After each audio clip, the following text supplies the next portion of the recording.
Hi guys, what's up? My name is Sean Wayne and today tara pag-usapan natin itong planong pagpapaligpit kay Agent Morales. So, kanina nga na nasa live ni Madam Maharlika itong si Agent Morales at pinakita shinare niya na rito yung CCTV footage.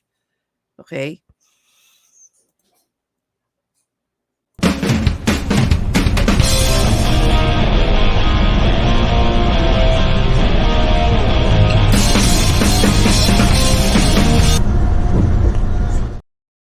Ayan. So, I think it was yesterday, tama. It was yesterday. Plinay natin to at pinakinggan natin. So may nagtanong nga kay PBBM about doon sa mga sinasabi di umano ni Agent Morales. Okay? May comment po ba kayo doon kay Agent Morales na ano po yung masasabi po ninyo? Mahirap namang bigyan ng importansya yan. You know, this fellow is a professional liar. At parang jukebox yan eh. Kung ano ihulog mo na, basta maghulog ka ng pera, kahit anong kantang gusto mo, kakantay niya. Oo, kaya walang saysay. Tignan mo na lang ang kanyang record. Tignan mo. So tingnan natin itong record na to. 'Di ba? Actually, hindi ko hihingin sa inyong paniwalaan nyo ito. Ang hihingin ko lang sa inyo, panoorin yung mabuti. If you have any questions directly to Agent Morales, pumunta kayo sa comment section ni Madam Maharlika. Okay? Definitely, mababasa nila ang mga comments ninyo just in case you have any questions. Sa akin, gusto ko lang maintindihan natin ano ba ang nangyayari. Kasi sobrang gulong-gulo na. Ang gulo-gulo na. 'Di ba? Ito ba, itong part na to, masasabi mo ba na ito ay gawa-gawa lamang? 'Di ba? Tara, panoorin natin. Ganito, pag ganito, Oh my God. tayo mga magitan. Okay? Kasi nga yung mama, ganito, pag ganito, tayo mga magitan. Okay? Kasi nga yung mama, Ayun. Ito po yung sandali po, ibabalik natin Yung Okay. nangangamoy director, kumbaga, itong kaibigan ko, Wow. parang pagka nagmaterialize itong itong negotiation na ito ay maari siyang maging director sa isang government agency. Sir, teka lang ha. Sige, teka lang ha. Antalain muna kita. Sir, kayo po yan nakaupo? Ako Na po yung naka-stripe? nakaupo na naka-stripe na blue na walang buhok. At Okay. ito po yung naka-blurred. Ito po yung aking kaibigan na dati kong kasamahan sa trabaho. So, sa PIDEA. ayan. So yan po yung ano na yan. Yan yung kaibigan mo na naka-blurred na yan. Tapos ikaw. Opo, So, ito iba- dating taga-PIDEA. So, tinitignan ko po kasi sir yung date. That is May 1. May 10 1 po. May 1, 10:30. tapos 10:32 AM. Yan. Okay. 10:32. 10:32. Umaga po. Ayan. Pwede nyo po i-play uli? Opo. Ito po. ganito, pag ganito, tayo mga magitan. Sandali lang po, Ito po yung kausap niya na doon sa video call, yung taong inutusan para tawagan siya, para ihatid sa akin yung mensahe. Ito po, tuloy po Okay. natin to. Kasi nga yung mama,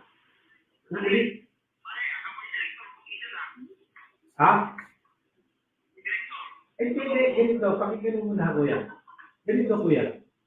Nung pumutok yan, nagkausap kami. Sabi ko kuya, matalimugot yan. Nag-aaway ang Duterte at Marcos. Okay? Pwede nyo po i-stop muna? Opo. Sige po. Ito po. Opo. Ano natin? Okay, sir. So diyan sa ano na 'yan, okay? Yung sinasabi mo, ang sinasabi nitong yung naka-green, sabi niya kuyang nag-aaway ang Duterte at Marcos. Sige po, ibabalik ko po, Okay. Ibabalik ko po. Yan. Sabi ko Ito kuya, po, yan. Sige po. matalimugot yan. Nag-aaway ang Duterte at Marcos. Okay, stop nyo nga Yan. po. Okay? Totoo naman po na sinabi niya sa akin yan nung pumutok itong yung pagkakalabas tong nung pre-ops doon sa vlog ninyo na ano po, no? Na sabi ko nga, sumulat na ako kay Jan Lasso, no? Nag-ano kaming ano, sabi niya, huwag ka nang umano dyan kasi ano yan, ano. Kaya ang sa akin naman kasi, gusto kong ano, no? Wala akong kinalaman. Kaya ako Yes. sumulat kay General Lasso para patunayan na ano, magkaroon ng investigasyon sa ano, PIDEA na wala akong kinalaman diyan na ano. Kasi Ay, talagang nagulat din ako kaya nga sinasabi ko nga sa inyo, tinatanong niyo ako na meron ka bang galit, sa totoo lang. Nagagalit talaga ako sa inyo na Opo, ano, sorry. dahil nga sabi ko illegal ito Hindi ano yung mga nasa likod na nagpadala sa inyo niyan, hindi man lang nila inisip na kasi tingnan niyo, sa halip na nagbistula akong suspect Nagbistula Opo. akong suspect sa Senado. Investigador lang ako. Sir, Wala akong ano dito alam mo, ano, habang piniplay mo yan, ano, talagang nakakagimbal. Dahil yan mismo yung sinabi mo doon sa Senate hearing na yun know, yung sinasabi mo na parang wag ang nag-awayan ng Duterte at Marcos. Accurate po talaga yung statement ninyo. At hindi naman po siguro AI ang pinapakita nyo, sir, ano, kasi kayo yan, walang buhok. Sorry po. Opo, yan po. Tuloy po pa ho natin ano. Tuloy Okay. po natin.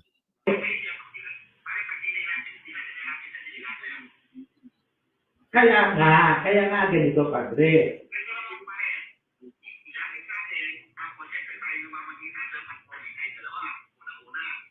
Hindi,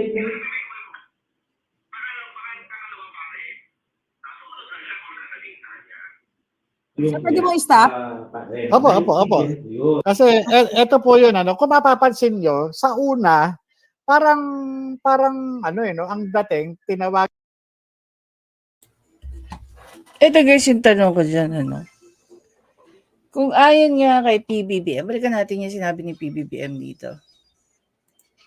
Sabi ni PBBM, ito daw si Agent Morales sa isang jukebox. Kayo doon kay Agent Tinawag niya ring professional liar si Agent Morales. Morales na ano po yung masasabi po ninyo? Mahirap naman bigyan ng ano, importansya yan. You know, this fellow is a professional liar. At parang jukebox yan Kung ano ihulog mo na, basta maghulog ka ng pera, kahit anong kantang gusto mo, kakantay niya. Oo, kaya walang saysay. Tignan mo na lang ang kanyang record. Tignan Alam mo yung minsan lang sumagot si PBBM, sumablay pa. Kasi kakaiba yung naging counter ni Agent Morales. itong kaibigan ko, hindi ko alam kung may previous na pag-uusap na sila, no? Parang ang dating, parang tutulungan ako na ano, pero nung tumatagal yung pag-usap nila, nandun na yung sinasabi na papatayin ako, ganun Tapos, yung mga habang lumalalim na yung pag-uusap, pumapasok na yung pangalang James Kumar, pumapasok na yung Bombay, pumapasok na yung Lam, yung Lisa, pumapasok na ano no, na tinawagan siya nung gabi, yung nagsasalita doon sa video call tinawagan siya nung gabi nung James Kumar at yun nga ano ang tinawagan din na ang kumausap doon sa kay James Kumar yung Lam o yung Lisa. Kaya tingnan niyo yung ano no, yung ano nung una parang nagpapanggap lang na tutulungan ako pero yung pala later on Parang ano mo meron na na silang pag-uusap meron na silang before. gano'n Parang gano'n sir, yung ano. sir, bago mo i-play Parang yung video. pre-plan ito parang pre-plan itong ano na 'to 'no. Kasi yung ano dumating sa bahay na ano 'no, kasi ito yung may interview ako nito parang kay ano kay Attorney Roque 'no sa ano Grabe. 'no. Yun yung Sir. ano. Tuloy po natin kung ano, may tanong pa po ba Sir, kayo? wag mo muna ituloy, sir. Ganito. Ang question ko, sir, muna, no? Grabe, kinakabahan po ako habang nanonood ako, no? Yung nakalagay, sumunod lang siya kung anong sasabihin sa kanya. 'Di ba? Sumunod lang siya. Ikaw to, 'di ba? So sino, napaka no, hindi mo alam kung, saan alcohol ko? Sabi ni PBBM, para daw jukebox itong si Agent Morales. Tama? Okay. Na kung ano ang lagyan mo lang, hulugan mo lang daw ng pera, ikakanta ko ni ipakakanta. Tapos dito naman, sabi dito, sumunod lang siya kung ano ang sasabihin sa kanya. So, parang lumalabas tuloy na sila ang gumagawa, no? Or they are trying to make him the jukebox now. 'Di ba? Tuloy. Opo, Nasunod ako ka po lang. yun. Sumunod lang. Kung ano man, ang instruction lang, parang sumunod ka lang na ano, parang sabi ko, bakit ano, no? Ang talagang ganun ka, ano, no? Yung, kumbaga sa ano, may command eh. Parang ito yung gusto nilang gawin sa akin na wag na lang ako kung ano sasabihin na, tumahimik ka, umupo ka, ganyan. Ganun na lang ang mangyayari. Kasi, Jukebox nga. kaya nga Sila sabi ang ko nga, no, gumagawa, ano ba to? sila ang Akala ko ba gumagawa kay Agent Morales na jukebox. No? sinasabi nila hindi totoo yung ano, yung dokumento. Akala ko ba sinasabi nila ganito? Akala ko ba sinasabi nila criminal ako? At may ganito. Yes, yun nga po eh. Kung ikaw ay nagsisinungaling, kung ikaw ay nag-umimbento ka lang, bakit may mga forces o may mga taong pumunta sa'yo para, ito na nga, napapanood namin, sir, na iba-bribe ka. Sir, pwede i-play nyo na po para... Sige po. Sige po. Ayan. Ano po. Yung kuya, padre, no? Naiintindihan ko yun. Kaya uulitin ko, padre, yung mama, hindi niya ginusto ang sitwasyon niya. Hindi niya ginusto, padre. Yung mama, ibig sabihin siguro si Agent Morales tong dinidescribe. Yes.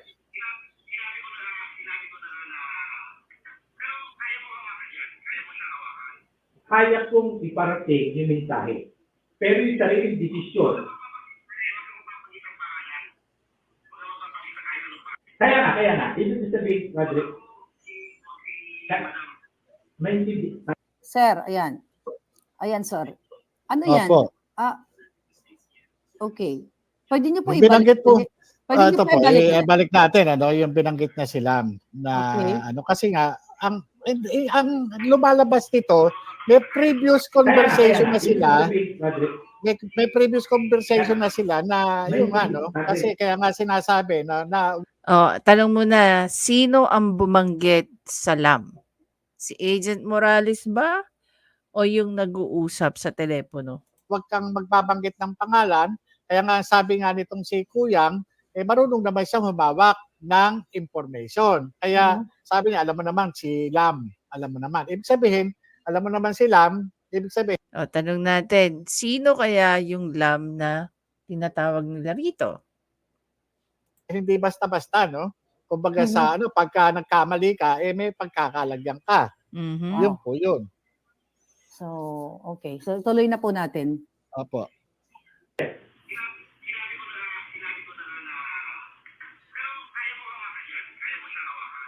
Kaya kong iparating yung mensahe. Pero yung sariling desisyon, kaya nga, ibig sabihin, padre, Huwag daw magbabanggit ng pangalan, sila yung nagbabanggitan ng pangalan.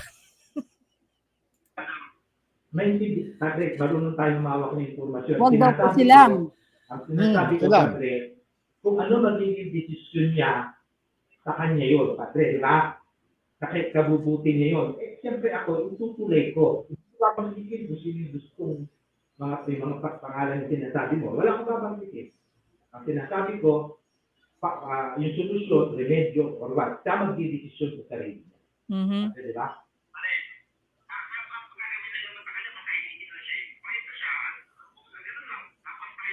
I-play, ay, ano mo nga po yan? I-stop nyo nga po yan. Opo, babalik ko po. Sige po. Ano. Sir, ang sabi po dyan yan, ang gagawin daw sa inyo ay papatahimikin kayo. Opo. Oo, papatayin daw kayo.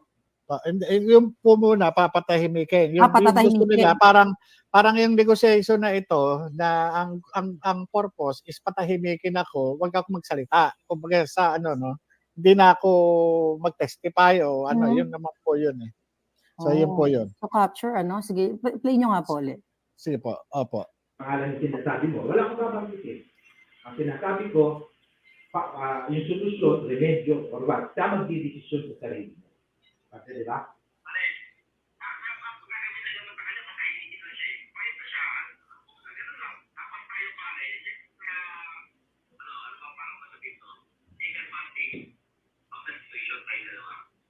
Hindi, natulungan natin, padre. Kasi, siyempre, Pag napanood pa to nila, Diyos ko, baka mabuisit sa kanilang dalawa. mama, Baka sabihin din nila, kung sino man yung lam na yan, baka sabihin nung lam na yon, ano, ultimo siya, ino-onse ng mga to. Kanya-kanyang laglagan at onsihan tong mga to eh. Ayun. Ano daw? Hindi na ako mag-testify o ano, Mhm. yun naman po yun eh. So, yun po yun. So capture, ano? Sige, play nyo nga po ulit. Sige po, opo. pangalan yung sinasabi mo, wala akong babanggitin. Ang sinasabi ko, yung solusyon, remedyo, or what, siya magdidesisyon sa sarili mo. Kasi, di ba?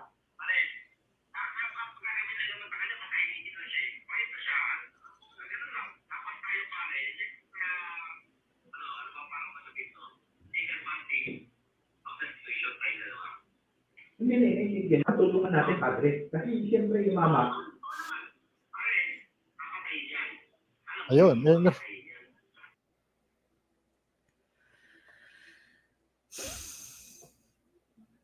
Papatayin yan. Alam mong papatayin. Grabe, no? Ang tanong, sino magpapapatay sa kanya? Sino ang magiging persons of interest? Ngayon, kung sinasabi ni PBBM that this person is a professional liar, bakit sa tingin nyo may planong ipapatay itong taong to? Kung sinasabi ni PBBM na itong taong ito ay sinungaling. Kung sinasabi ni Senator Jinggoy na itong taong to ay sinungaling, eh bakit ginagawa ng plot na ipatumba tong taong to? 'Di ba? Papatayin. Siyempre alam ko sasabihin ng mga pro-BBM, drama na naman to. Paano kung namatay yung tao? Drama ulit? 'Di ba? Drama ulit? Sa tingin niyo magbibigay ng komento si PBBM dito? Stop nyo nga po. Opo. Okay. So, ayan, sabi niya, naririnig niyo po yan, nasa side kayo, tahimik lang kayo, di ba? Pare, Opo. sabi, papatayin yan. Oh my God.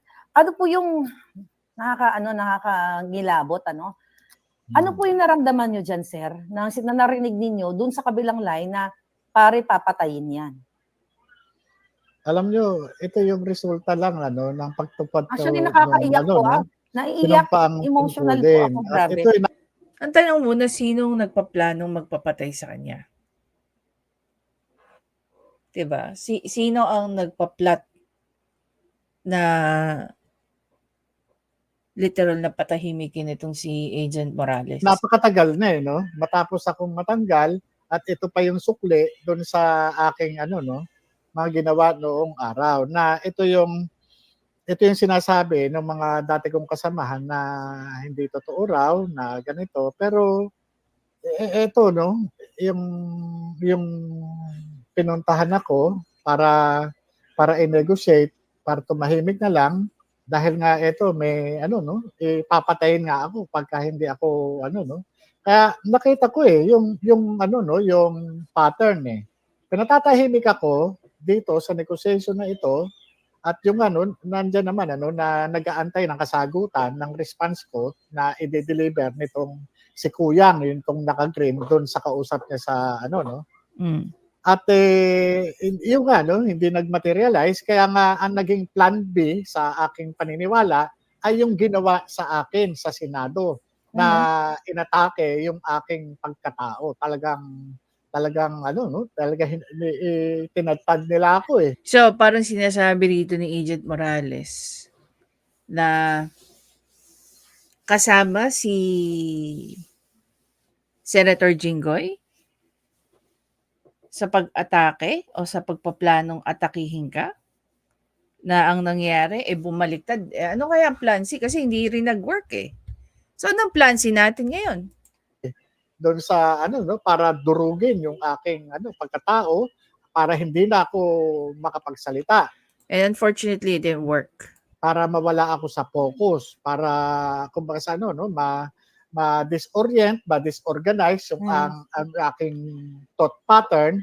Pero nagpapasalamat ako no sa Diyos kasi naging consistent and congruent ako doon sa issue na subject ng Senate investigation. Ito yung sa dokumento at doon sa nilalaman ng dokumento. So, kung wala na po kayong tanong, itutuloy ko po para Sir, sandali lang po. Opo. Hindi po kayo natakot nung narinig niyo sa other line, yung naka-video call nitong naka-green, na yun, pare, papatayin yan.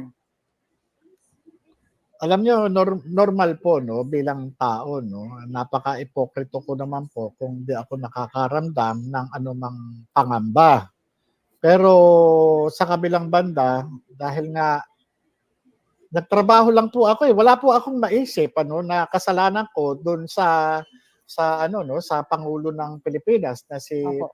Bongbong Marcos. Kasi trabaho lang po Kung ano man yung aking nalaman sa pamamagitan ng confidential informant, doon lang po At wala naman akong sinabi na siya na siya ganito o ganyan. Doon lang po, doon sa sinasabi lang, doon sa naka-record na naitipa ko noon. Doon lamang po Wala nang iba.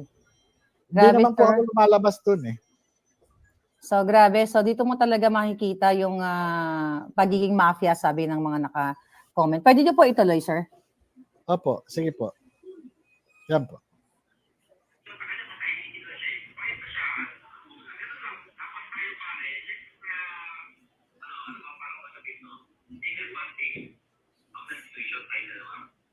Hindi. Tulungan natin, Padre. Kasi Para tuloy may plano pa silang onsen yung mga nag-uutos sa kanila. siyempre yung mama,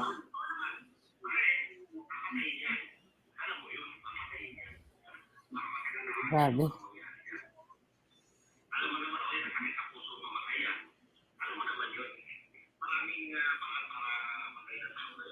Sir, pwede niyo po itigil? Marami daw namamatay na tao ngayon na hindi binabaril.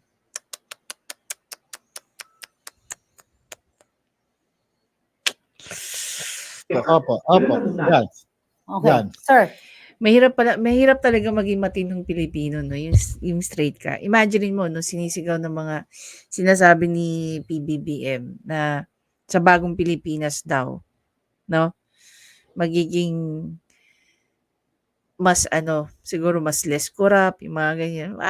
Pagbabago positively yung sinasabi niya na every single Filipino aspire na yung gusto nilang maging ng Pilipinas.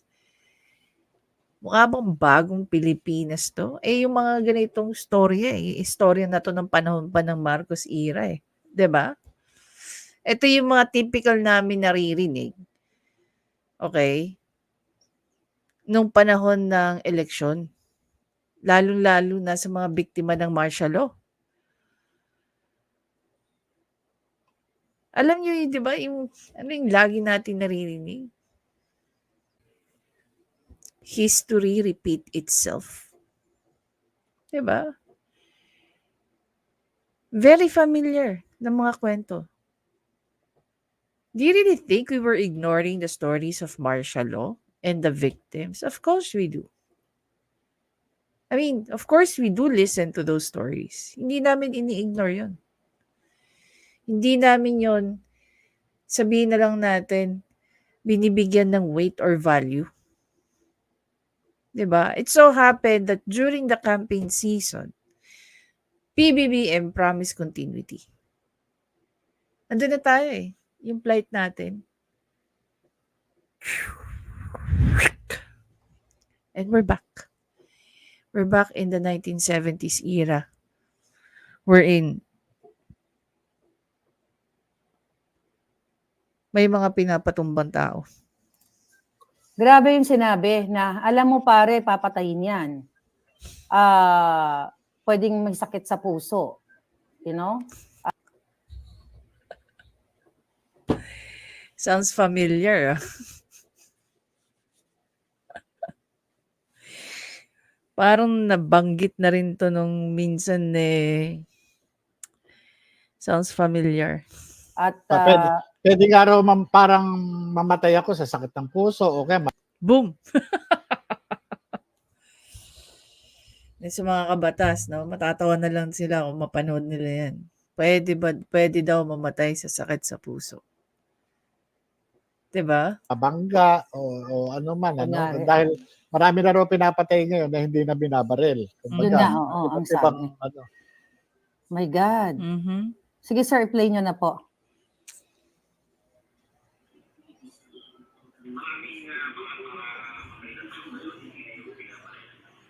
Sige, gano'n na muna. Para nasa Cavite ka.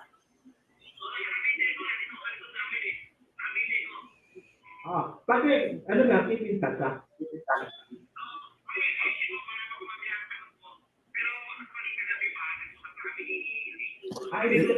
Yun. O, sandali lang po. Ano ko po, ito ko muna, no? So, yung una, parang tulungan natin, ano niya, di ba? Pero, eto, lumalabas na, kagabi pa, kinausap na siya ni James Kumar. Oo nga, no? Yeah, ngayon ko lang na-realize yun eh. Di ba, kagabi? Tama po, ano? Buti. Ay, ano ba to? Sabi ko, tapos yun sa kanya rin na nadudulas din eh. Nadudulas eh, na kagabi, kausap na siya ni James Kumar. Sige po, ano po natin? Yes, sir. Pakipatuloy. Sige po. Pati, ano nga, pipintas ha?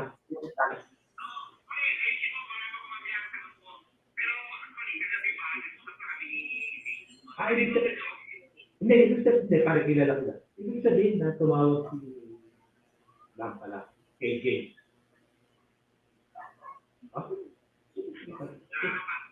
Wow, grabe, sir. Yan, narinig na. Pwede niyo po ibalikan yung udulo? Sige po. Eto po. Kilala ko lang. Ibig sabihin na tumawag si lang pala, kay James.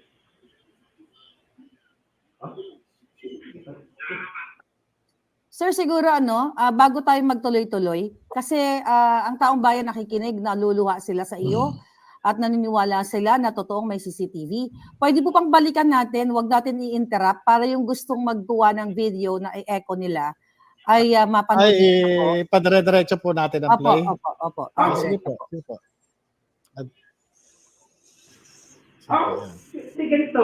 Ganito. Tayo mamamagitan.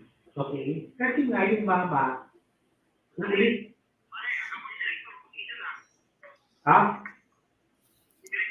Ganito, pakinggan mo muna, kuya. Ganito, kuya. Nung pumutok yan, nagkausap kami. Sabi ko, kuya, matalimugot yan. Nag-aaway ang Duterte at Marcos. Okay? Huwag kang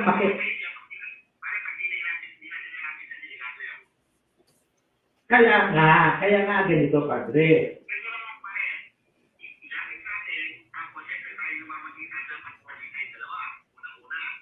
Hindi.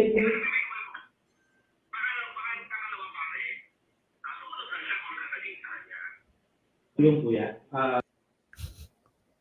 Pag nakikita talaga yung portion na yun, no, naiisip ko yung yung sinasabi ni PBBM na jukebox daw tong si Agent Morales. Yung pala sila ang gumagawang jukebox sa kanya. Padre, naiintindihan ko yun. Kaya uulitin ko, padre, yung mama, hindi niya ginusto ang sitwasyon niya. Hindi niya ginusto, padre. Never.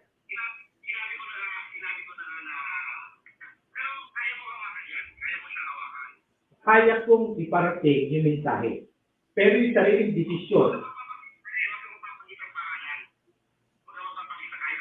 Kaya nga. Ibig sabihin, padre, padre, marunong tayong mawak ng informasyon. Ang sinasabi ko, padre, kung ano magiging desisyon niya, sa kanya yun, padre, di ba? Kahit kabubuti niya yun. Eh, siyempre ako, itutuloy ko. Hindi ko papanggitin kung sino yung gustong mga pangalan na sinasabi mo. Wala akong papanggitin. Ang sinasabi ko, yung solusyon, remedyo, or what, siya magdidesisyon sa sarili niya. Kasi di ba?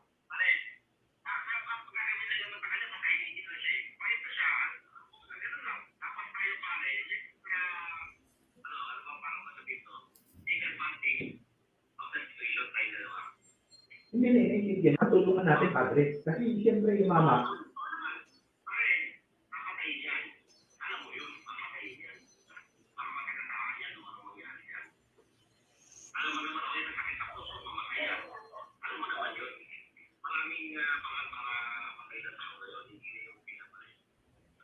sige, Padre. Ganun na muna. Para nasa tabi ka.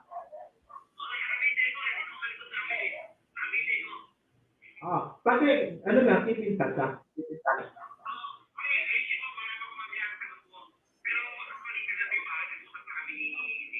Ibig sabihin, hindi, para kilala ko lang. Ibig sabihin na tumawag si lang pala, KJ. Okay. Ayan, sir. Paki-remove po sa screen. Okay. Oh my God.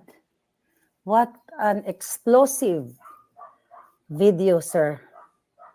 Oh my God, hindi makahinga yung mga tao na nanonood.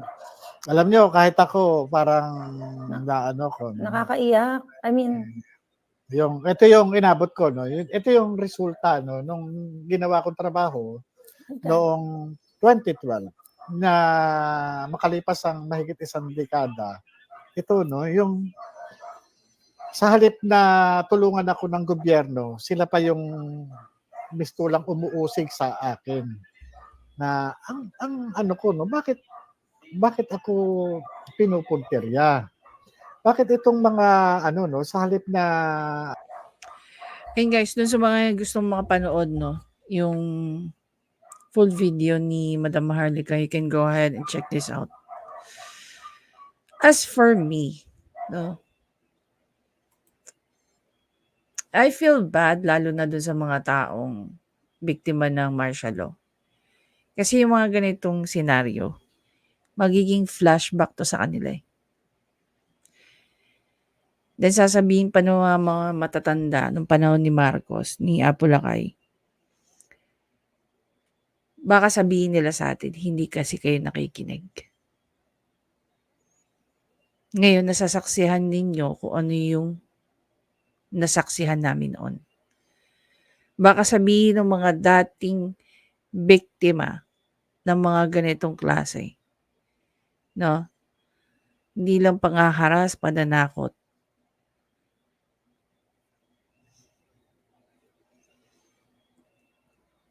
Parang ngayon sa nangyayari, naiintindihan ko na kung bakit nagkaroon ng mga aktivista. Bakit nagkaroon ng mga NPA? Bakit may mga tao na nagrebelde laban sa gobyerno? Dahil binigyan ng gobyerno ng rason yung mga taong yun na magrebelde laban sa gobyerno. Itong taong to, si Agent Morales, ginagawa lang yan ng tama yung trabaho niya. But because involved nga rito si PBBM, kaya ganito na lang yung panghaharas na ginagawa sa kanya. Baliktarin natin yung sitwasyon. Ano yung sitwasyon na yun? What if isang Duterte ang nakalagay diyan sa hot seat na yan? Maniwala kayo sa hindi. Grabe ng pangusi gagawin sa isang Duterte. Or maybe yan Aquino. Diba? Yung mga rivals ni PBBM. Ng mga Marcos.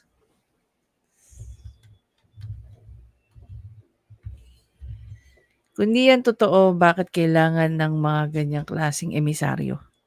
That's what you call emisaryo. Once upon a time, may nagpadala na rin sa akin ng emisaryo. At may ilan akong mga kakilalang pinapadala ng emisaryo. Kaya yung mga ganito, Hindi ito drama. Para sa akin, hindi ito drama. And definitely, yung mga senador na involved sa Senate hearing, pag pinanood yan, mapapailing na lang. 'Di ba? Pero maniwala kayo sa hindi. Meron at merong mga taong papasinungalingan yung mga yan. Kahit anong ipakita mong video, sasabihin lang sinisiraan si PBBM. 'Di ba? Yun lang ang magiging opinion nila. Pero they cannot even explain kung bakit nila sinasabi na yung mga pinapakita ay isang fake, fake video, fake information, fake documents. Sabi nga nung isang friend ko na lawyer, si Attorney Francis, pagka-claim mo na ito ay fake information, responsibility mo rin na sabihin kung ano ang true information. If you're trying to debunk this person, sabihin mo rin kung saan siya mali at bakit yung sinasabi mo tama. I remember sinabi yan ni Attorney Libayan kanina sa live niya. Okay? Hindi na para this reaction video is not really to encourage you, no, na paniwalaan yung sinasabi na to. This is simply showing you something that you need to see and you need to know. 'Di ba? Dapat ang loyalty po natin wala sa politiko. Ang loyalty po natin dapat nasa Pilipino. 'Di ba? We want to know the truth. Pero kahit nandiyan na sa harapan natin yung mga katotohanan, we continue to choose not to believe na totoo yun. 'Di ba? At the end of the day, discernment po natin ang kailangan natin. The best thing na pwede natin gawin right now is we continue na pagdugsong-dugsongin ang mga information till we realize that yes, this is making a lot of sense. Anyway guys, maraming salamat sa panonood. Please don't forget to subscribe, like, at i-comment nyo na rin ang inyong mga points of view regarding dito sa napanood ninyo. So malinaw pa sa sikat ng araw, meron ng Project Tumba para kay Agent Morales. May mga involved na ang pangalan ay Lam at James Kumar.